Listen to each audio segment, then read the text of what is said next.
This is a trader investor. In today's video, we're going to look at the broader market. Last Sunday, as we prepped for the market, we saw what was happening and how we were preparing to take action.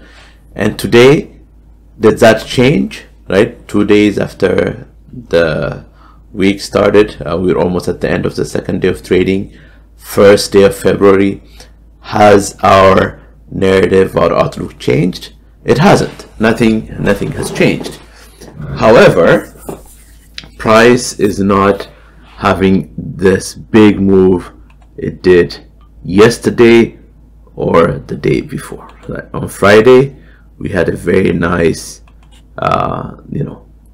move, like a 3% move, 16 point. That was a very nice move on Friday. And then Monday, low to high, again a 10-point move, very interesting. Today, the whole range for today, if we just look at the daily chart here, the whole range for today is $4.08, much lower than the average 2 range, right? It's about half the size, a little less than half the size. So what do we do? Why are we moving this way? Very important to look at the broader analysis. We always identify supply and demand, right? So we have a demand zone down here that price created on the 24th of January. It has tested it a few times, not deeply, but it has tested it. It was an area of manipulation that I mentioned when I talked about the broadening formation and why it's formed. And then up here we have a supply zone. So price is not reversing, but price is not slicing through it either. So it's a momentary pause. People who were long from down here, this manipulation area, people who are long from this pullback, some are taking profits, some are just being cautious. What is the price going to do? And if we look at our daily Fibonacci, this is coming against the 61.8 retracement. We are not quite there. So for me, this is a sign to be cautious, not to be scared. Like, I'm never scared because the charts tell me what to do, when to get in, when to get out. But this is a sign, okay, we are slowing down today. We had a nice 2 days of trading, Friday, Monday. Let's just pause, take a breaker. What is the action at this supply zone? Is it a strong supply or not? We will see. But basically, it's just a very narrow trading day today, very narrow range. Same with the Qs, very narrow trading range. Now the Qs are at the 50% retracement. So will the Qs lead us up or down?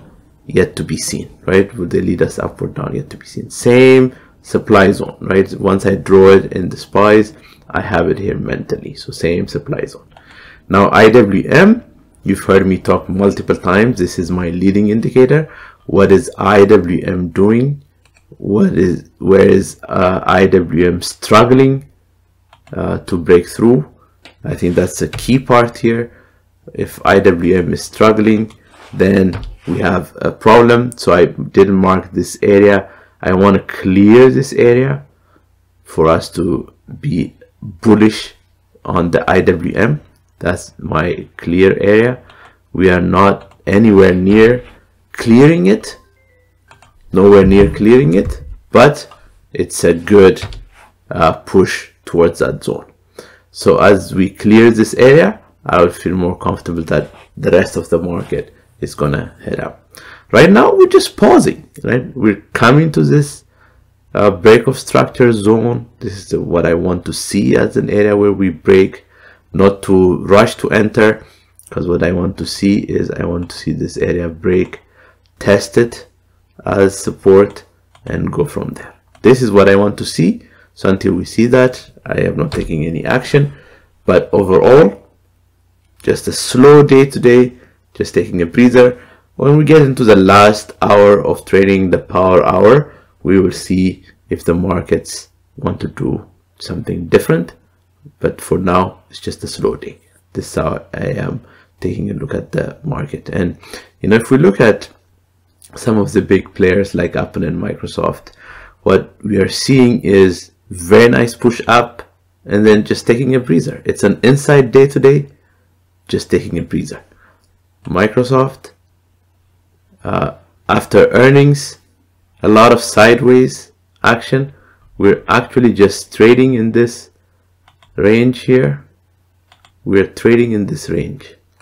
Nothing really that big of a deal, but we're trading in this range. It's not a big range. High to low, if we take this high to low, it's an 18-point range for a $300 stock. It's about 6% range, but we're trading within that range. So until we break out of this range, we're not going back to all-time highs. But for now, we're just staying inside this range.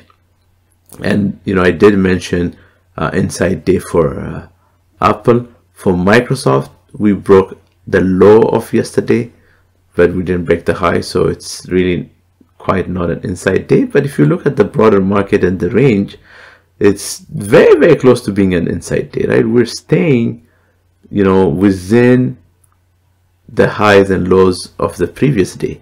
Actually, it's quite funny in this particular one. We're staying almost within the range of the high and low of the last hour of Monday's trading.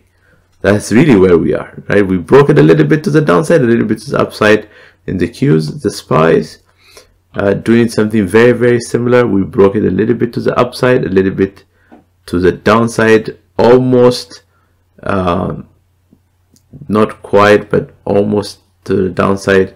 But we're staying in the last trading hour of yesterday. It just says we are just taking a breather. Don't be in a hurry to enter in either direction. We're just taking a breather. Let the markets come to us. Then we take our signal and take a position. Maybe we come test 38.2. Maybe we come test the highs of last week. Maybe we only test a 50% retracement and continue to push our way up. Let us see. So today, unless you're a scalper, which I'm not, I don't trade 5, 2 minutes, 1 minute charts. Unless you're a scalper, there's no trade for me today. This is what I'm seeing. So let's come back over the next couple of days and see if we get some nice trigger. All right, everyone, thanks for watching, and I will see you in the next video.